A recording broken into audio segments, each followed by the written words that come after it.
Merciless destroyers of temples and monuments, the Jade Obelisk are a menace to all who do not worship their malevolent god, a mysterious change organ known as the Speaker in the Stone. Blasphemous artificers skilled in stonecraft, these masked cultists are each cursed to slow but inevitable petrification. Acutely aware of their finite time as living flesh, they are single-minded in their purpose, to desecrate the idols of all the false gods before their mortal bodies succumb. Shadowstalkers are the elite assassins and agents of Morathi Khaine. These silent killers wear a Mirkath, the shade mark, a brand woven from Olguin sorcery that grants them supernatural powers, allowing them to leap between shadows to outflank their prey before charging forth in a murderous blur of sorcery and flashing knives. Today's battle report will be a game of Warhammer Age of Sigmar Warcry. Myself, I'm going to be playing with the Jade Obelisk, and I'm going to be playing the lovely wife Mia, and she is going to be playing with the Khainite Shadowstalkers. And so here we have our game of Warcry, our scenario that we're going to be playing. Now we've got the First Blood deployment map. The red player will be Mia with the Khainite Shadowstalkers, and the blue player will be me, Luke, with the blue and using the Jade Obelisk. Now, with raids, we have to get models off a chosen territory of our opponent. What we've decided to do to make this game the most interesting it can be is going to have those short board edges where our own armies come on from as our territories. So blue has to try and travel across the table, red has to try and travel across the table. It's going to make the game the most interesting to play, I feel. Twist-wise, we've got Eerie Silence. There's actually no twist in this game. So with that said, let's go check out the warbands and check out their disposition on the table. And so here we have 1000 Renown of the Jade Obelisk warband. In our dagger, we are going to have the Nephirite Priestess, the Obelisk Bearer, and the Idlark, along with one of the Desecrators who's going to have the Iconoclast Warpick. In our shield, we are then going to have another Desecrator, this time with the Stone Smasher Hammer. And then we're also going to have two of the Defacers, one with Stonecutter's Tools and one with the Antithite Bow. Then we have the exact same warband for our hammer in this as well. And then there's the 1000 Renown of the Khainite Shadowstalkers. In their dagger, they're going to have a Shroud Blade with the Cursed Swords, along with two Darkfire Warlocks, one with the Doomfire Ring and one with a pair of hand crossbows. In the shield, we are going to have the leader of the warbands, as well as two of the Shroud Blades there with Umbral Spears. We then have the Slaughter Shade, along with two of the Shroud Blades, both with the Cursed Swords as well. So, warbands are all deployed on the table. We have our daggers here in the center, and then at the back of the fields are the shields for the two respective warbands, the opposite corners there. So, with that, we're going to go priority for turn 1.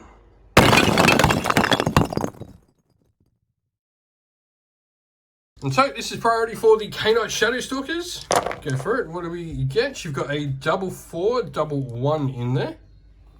And then priority for the Jade Obelisk, what do we get? We have a 4/4, and that is it.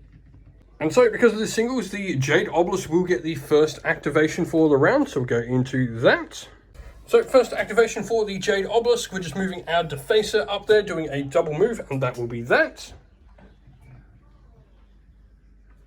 And first one for the Khainite Shadowstalkers, we just do a double move with one of the Shroud Blades with the Umbral Spear. Next up, the Desecrator there will move up a double move, which is only 6 inch, they're not exactly fast. And then, of course, the next Umbral Spear will move up on next to its buddy there. So next, we are going to move the Idlark up. And the Idlark is going to spend out 4/4. So the Idlark is going to target within 9 inch of this little Shroud Blade here that it can see. And what it's going to do with that, the gaze of the Idlark, is you're going to be -2 of your toughness and to your movement for the rest of the battle round. So next up, we have the Darkfire Warlock with the Doomfire Ring moving up, and it's actually going to target the Idlark. So you're going to need 4s with a strength of 3 and a defense of 3 for the Idlark, and get nothing, unfortunately. And so after that, I'm going to move up the Desecrator. I have to do a double move though because of movement 3. So I can't attack this round, but we do set up for next round. Alright, so next up we're going to spend one of your doubles. We'll spend the double one for Rush, which gives you the extra movement this model is going to need to get into the fight against the Desecrator here.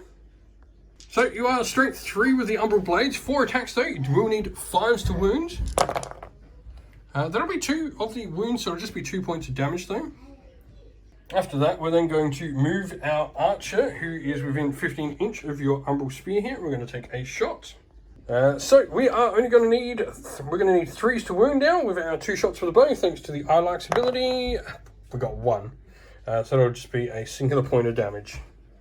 So the Darkfire Warlock moves up with his crossbows, but he's just going to shoot the Desecrator again. He will need 5s to wound. And gets nothing. His crossbow bolts just ping off the Jade armor. For the Jade Obelisk, we just do a double move with the Obelisk Bearer. And then it'll be over to the Shroud Queen for your last activation. So last 2 moves, the Shroud Queen moves up, and then the Nephirite Priestess will also move up as well. That'll be the end of round 1. No one's got anything off the table yet. Today's video is brought to you by Gap Games, a fantastic retailer in Australia for a variety of different miniature war games. If you'd like to help support the channel, we have an affiliate link where by clicking on and purchasing, you'll help support the channel, but you'll also help support Gap Games, which is a fantastic servant to the community.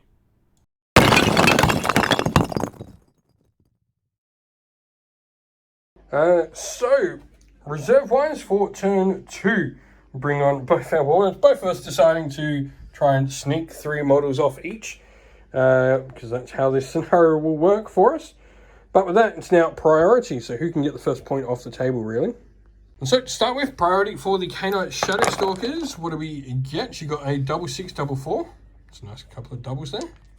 And for the Jade Obelisk, what do we get? 3/3. Literally the same results as last time. Alright, so it is priority to the Jade Obelisk. We did our wild dice. I made a quad 4. Mia over there made a 4/4. Sorry, I made a quad 3, not 4. But with that said, first activation to the Jade Obelisk, we're going to go with our quad ability, which is Might of the Speaker. What this does is we pick a visible friendly fighter within a number of inches of this fighter equal to the value of this ability. We add 3 to the value of this ability if a friendly fighter with a Jade Obelisk and Priest rune mark is on the battlefield.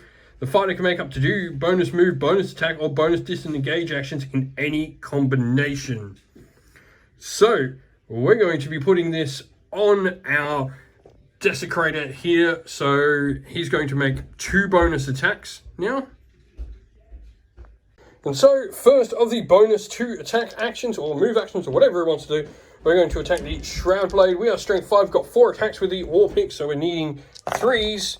That'll be 6 points of damage, so he will need to go with a second bonus attack. Will have to be into the same Shroud Blade.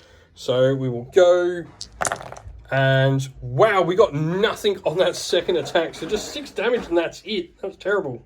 And so now the Nephirite Priestess, with her own actual actions, has moved, and she's going to do an attack. So we're going to need 4s, and that will kill, because that'll be 2 points of damage, enough to take out the Shroud Blade. So first activation, yep, you're just going to take one of the fighters off the table, because you can, and score your first point. I'm going to do the exact same thing. I'm going to score a point as well here with my next activation. And so, in spirit of what we're doing, you're just going to remove the second fighter off and get another victory point. So next up, I'm going to activate the Desecrator, who's going to move in.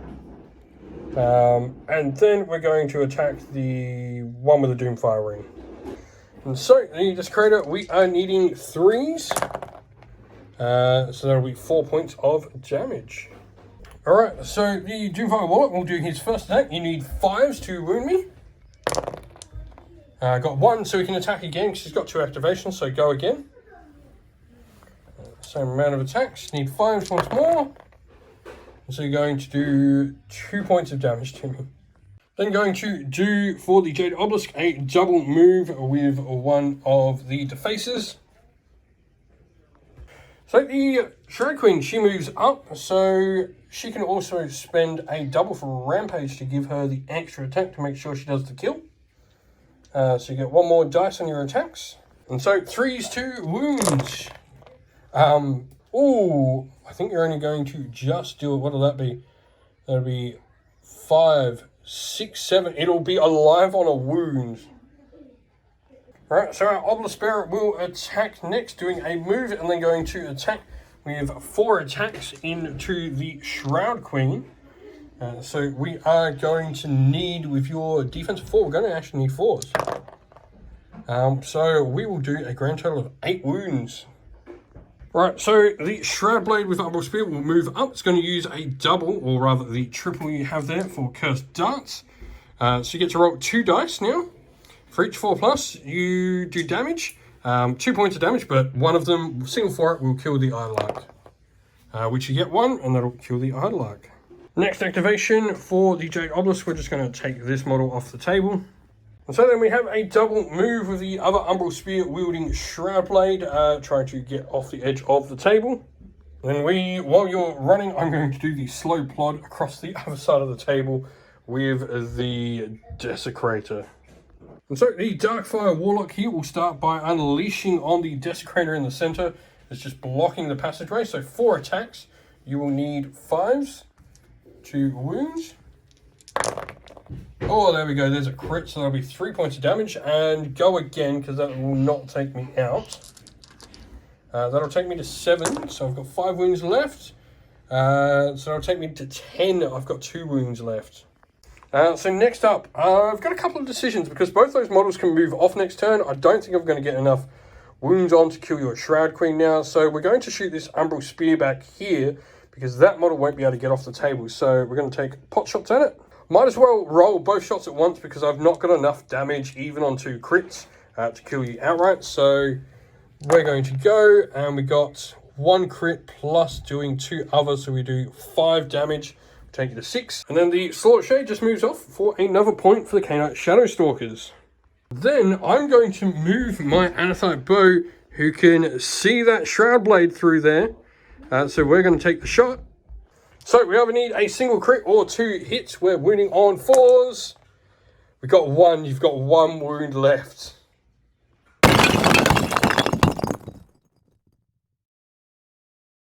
And so it is now turn 3, and the table is looking like so.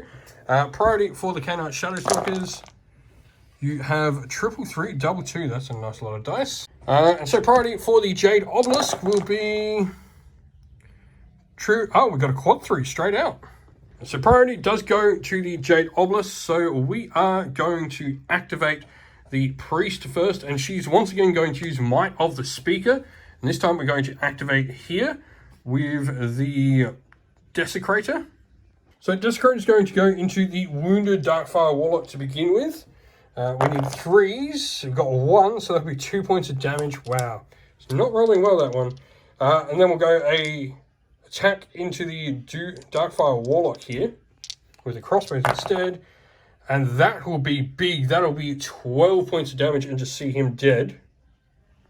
And then the Priestess herself will get her attacks into the Darkfire Warlock, who actually is now on 6. So Darkfire Warlock will have 2 wounds left, so she just needs to get through a couple of hits. And she got the crit, which will be 4 points of damage, and remove him as well. That was just 1 attack as well, so she's going to make the move as well.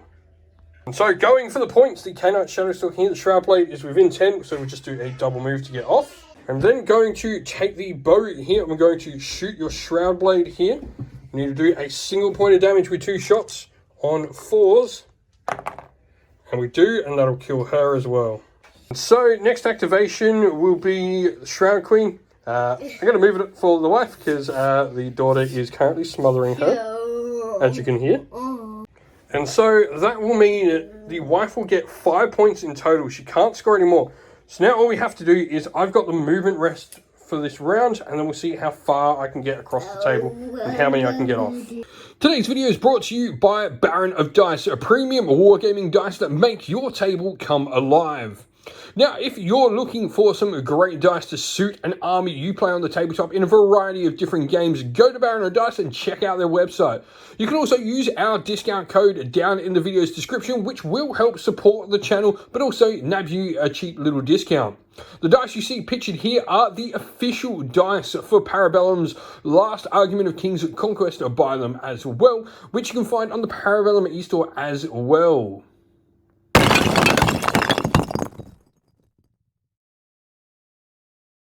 And so, we're going to have to roll our priority dice, because this really depends how many doubles I can get to get. So, I've got a 444, and I've got 3 wild dice, so I'm going to have 4 doubles. So, I've got 4 double moves, or extra moves here. So, what I'm actually going to do is I'm going to make a quad for the priest to use, and then 2 doubles. And so, first of all, we're going to do Voice of the Speaker, because this will allow us to pick a model to make 2 extra free move actions. So we actually pick the Desecrator that was back there to make 2 moves, and now we are going to go with his move. He'll get off the table. We're then going to spend 2 rushes to get them both off the table, and then we're going to be able to move that model off the table, giving us another 4 points, which will give us a 6-5 victory for the Jade Obelisk, catching out the Khainite Shadowstalkers and beating them by 1. And so that is the end of the video. Thank you all for watching. We hope you enjoyed it. If you did, please don't forget to leave a like and subscribe to the channel. If you'd like to come chat more with me, we have a Discord server for the channel, and that is linked down in the video's description. Also linked down in the video's description are the best ways to help support the channel. This is either via Patreon or YouTube members using one of our affiliate links and codes down there, like Baron of Dice, Gap Games or Mithras Games, or by supporting us directly on Patreon or YouTube members.